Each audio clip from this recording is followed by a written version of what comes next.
Hello YouTube, this is MFoxd reviewing The Hobbit Desolation of Smaug. Smaug. This is my first review, so let me know what you think in the comments, and remember to like, favourite, subscribe, because that's what's going to motivate me. I'm going to snap the bad points, but let me just say straight away that these are not major things, just nitpicks, because honestly, there are no bad points for this. First off is the very beginning itself. From the moment I started watching this, I was confused. The last place we left off was at the top of a rock, and now Thorin is in a town. What the fuck?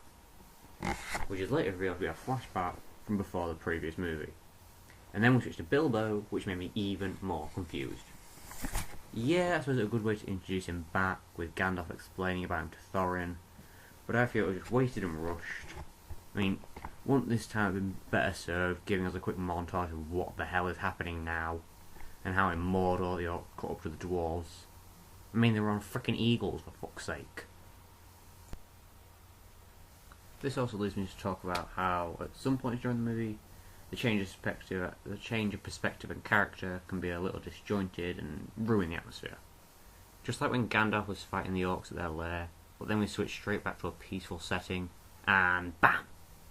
Gandalf is in a cage, which we only see for about 5 frickin' seconds. Again, it just ruins the atmosphere.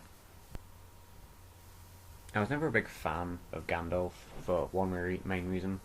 He sucked balls at being a wizard. He cast crap spells every once in a while, and always left his friends without a clue what to do.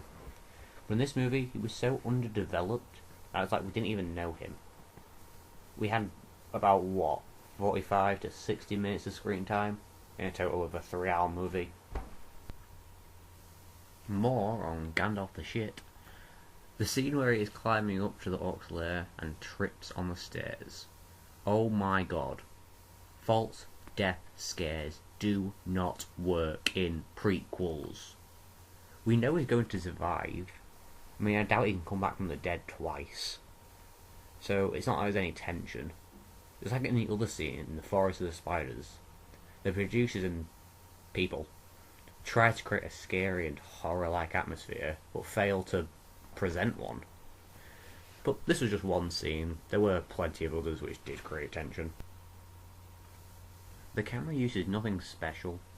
We get lots of panning and group shots, but not much close-ups or uses that help to convey the emotions of the group or a particular character.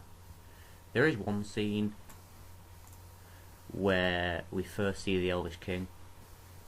We get some real close-up of his hands and his head to show off his jewels and his crown, but it's never used to its full potential. Now, onto the good stuff.